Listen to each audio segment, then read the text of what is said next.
The desert consists of sand. It may seem like there's nothing interesting in this information, but that's not true.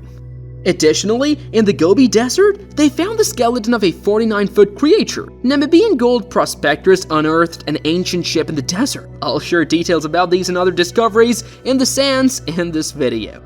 The desert is a mysterious and enigmatic place. Here, artifacts revealing ancient civilizations and unusual phenomena are discovered. But before I delve into these findings, let's start with something simple. Have you ever wondered where the sand in the desert comes from? Let's take the most well-known desert, the Sahara. Official science propagates the idea that the Sahara is the bottom of an ancient ocean. But why is there so much sand on most of the Sahara Desert? In addition to the official version of the Tethys ocean floor, there are fantastical claims. Some believe that all this sand is the result of extraterrestrials processing underwater ores with powerful mechanisms and dropping soil from their flying vehicles. Let's pay attention to the interesting landscapes of the Sahara that few people know about. For example, isolated masses of rocky terrain can be observed, remnants left after the destruction of surrounding, more unstable rocks. These rock formations consist of sedimentary rocks and their tops have a flat shape. Clearly, these are remnants, islands from an ancient surface. But what happened to the rest of the area? Where did the soil go? It turns out most of the soil was washed away by a water flow during a flood that occurred across the continent. And all that washed away soil is the sands of the Sahara. Each grain of sand is a tiny fragment of the land that was eroded by water erosion. Thus, the Sahara Desert remains a place full of mysteries and secrets. Each discovery in this desert can shed light on past eras and unusual events that occurred here many centuries ago. Here's another discovery. In 2008, on the Namibian coast, diamond miners discovered the remains of a ship near Skeleton Coast. I'll show it to you in my new video. It was determined to be the Portuguese ship Bom Jesus, also known as the Good Jesus. The ship is known to have been one of the largest Portuguese sailboats of its time. In 1533, the Bom Jesus set sail for India with a cargo of gold and copper coins, ingots, and other cargo, but disappeared without a trace. Despite the centuries that have passed, the ship has been preserved well enough due to the characteristics of the local desert. The sand, which the wind usually blows in from the sea, allowed the ship not to decay too much. Instead, it became a protection against external influences. It is still unknown how the ship ended up in the desert. There are only a few guesses. Presumably, during a strong storm, the ship approached the shore and hit rocks, a tactic used by skippers at that time. The appearance of hull damage confirms this version. Over time, the ship's remains were covered with sand and the surrounding area of the seabed gradually rose above the ocean surface. Many interesting items were found in the ship's holds, such as ivory, gold, and silver coins, copper ingots, and weapons. The irony of fate is that the ship's downfall was caused by overloading combined with bad weather. It's said that the crew's greed led to the ship's demise.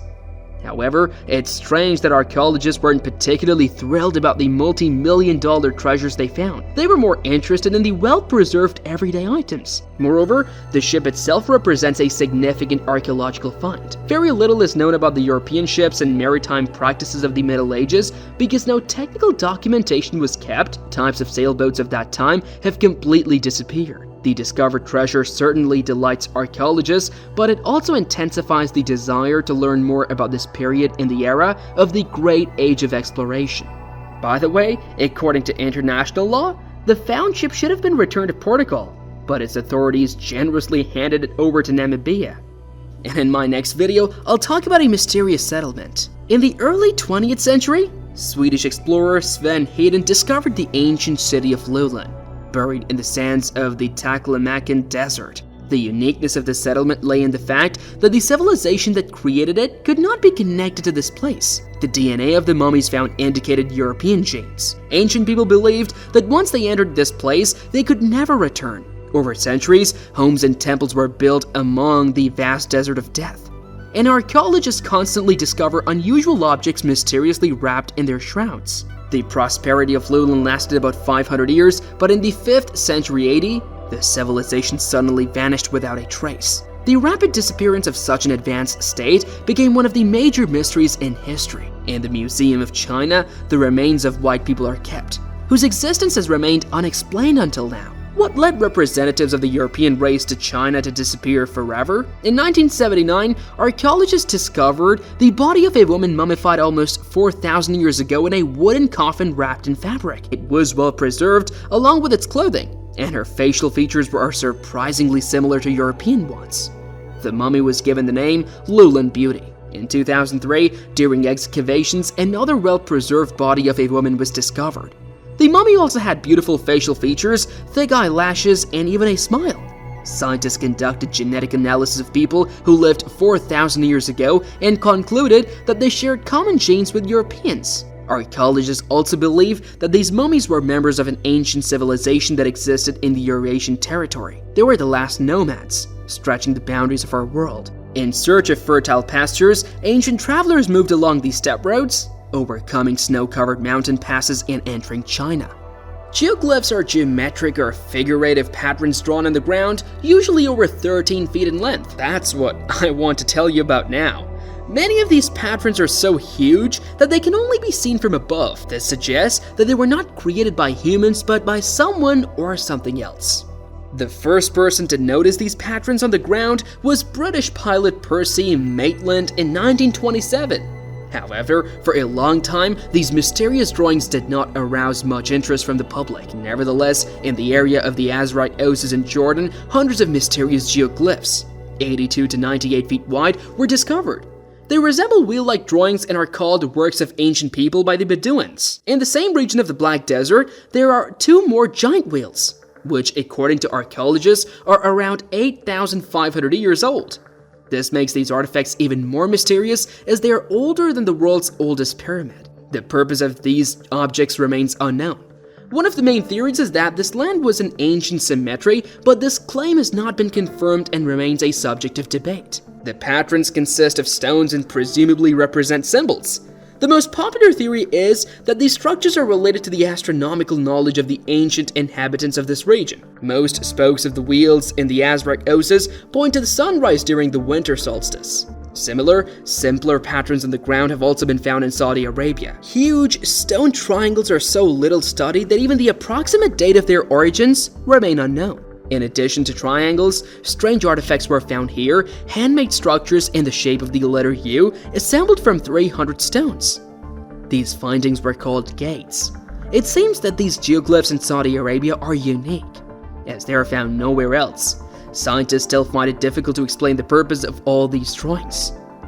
During archaeological excavations in 2002 in the Nullarbor Desert on the coast of Australia, a whole collection of skeletons was discovered, which the local media dubbed strange kangaroos. The remains belonged to a species of giant animals significantly larger than ordinary kangaroos.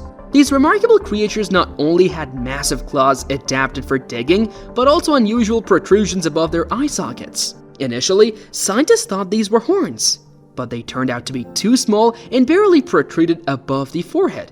A more plausible explanation is that they wore unique brow ridges protecting the eyes from foreign objects, injuries, and the sun's rays. The appearance of horns of these kangaroos can be explained by genetic mutations or the influence of environmental factors on their evolutionary development. Studying the ecological context of the Nullarbor Desert during the existence of these ancient kangaroos is crucial for identifying potential factors behind this horn feature. Experts also noted that the unknown kangaroo species had a bulbous, protruding nose. In any case, the study of the skeleton indicates that these creatures were herbivores and posed no danger to humans if they had survived to the present day. The discovery of kangaroos with horns in the Nullarbor Desert became just a part of the amazing treasure trove of skeletons of ancient animals. The fossils of these creatures revealed a wealth of information about prehistoric fauna and allowed us to touch the ecological landscapes of ancient Australia. Among them, the kangaroo with horns holds a special place and makes researchers ponder its significance in the context of evolution. There have been many discussions and speculations about the Gobi Desert and its findings, but among them is one particularly interesting story. In the most remote area of this lifeless wasteland, archaeologists discovered the skeleton of a giant creature, presumably humanoid. By size, the height of this creature reached 49 feet. But to whom did this skeleton truly belong? A giant human or an extraterrestrial being? At the end of the last century, a group of researchers led by Professor Higley set out for the Gobi Desert to excavate in this area. The choice for the excavation site was based on legends of a giant creature that once inhabited these places. Among the locals, this area was considered cursed and no one approached it closely. Paleontologists speculated that the legends might have a real basis and decided to start the excavations. They hoped to find the bones of some ancient creature that could have been mistaken for a giant. However, the discovery turned out to be quite unusual. Scientists found the skeleton of a giant human. Apparently, the height of this creature did reach 49 feet. The giant's bones differed from ordinary human bones. They were more elongated, and the skull itself had features of both a monkey and a human. Based on the shape of the skull, scientists were able to determine that this giant had organs of hearing and speech, as well as a developed brain. Most likely, the intelligence of this creature surpassed that of humans. Perhaps the giant's bones surfaced due to the erosion of soft rocks caused by rains. This could have been the cause of the legend of a gigantic giant. It is also possible that ancient Mongols may have encountered living giants. Thus, this discovery in the Gobi Desert became one of the most mysterious studies of the last century. It confirmed the existence of ancient giants and left many questions open about the origin of this mysterious humanoid. In ancient times, Egyptians attached special importance to burying individuals with transportation means. The greatest example is the tomb of King Tutankhamun, where a total of 6 chariots were discovered. Other members of noble families preferred to be buried with boats. Interestingly, even ordinary peasants and craftsmen sought to follow this tradition, buying the cheapest vessels before death to have the opportunity to move in the afterlife. However, the 4,500-year-old boat found in the Sahara Desert under the sands of the Abu Sur necropolis was truly a unique discovery. In 2016, a 59-foot-long boat was excavated, a few meters shorter than the length of military ships of that time. The vessel was made of quality wood, explaining its excellent condition at the time of excavation. What's remarkable is that this watercraft was buried not with a noble Egyptian or a military leader. On the contrary, the excavation site revealed the body of an ordinary person. How could a poor person afford such a boat? How could the family of a simple Egyptian acquire practically a military vessel or pay for its transportation to the burial site? Perhaps the answers to these questions are still hidden somewhere in the shifting sands of the Sahara. On planet Earth, vast territories are covered by uninhabited deserts, occupying an impressive area of 8 million square miles. They stretch mainly across the continents of Africa, Australia, North and South America. Significant portions of land are also occupied by deserts in Asia, numbering 22. Each of these deserts holds many secrets, which I'll definitely tell you about later.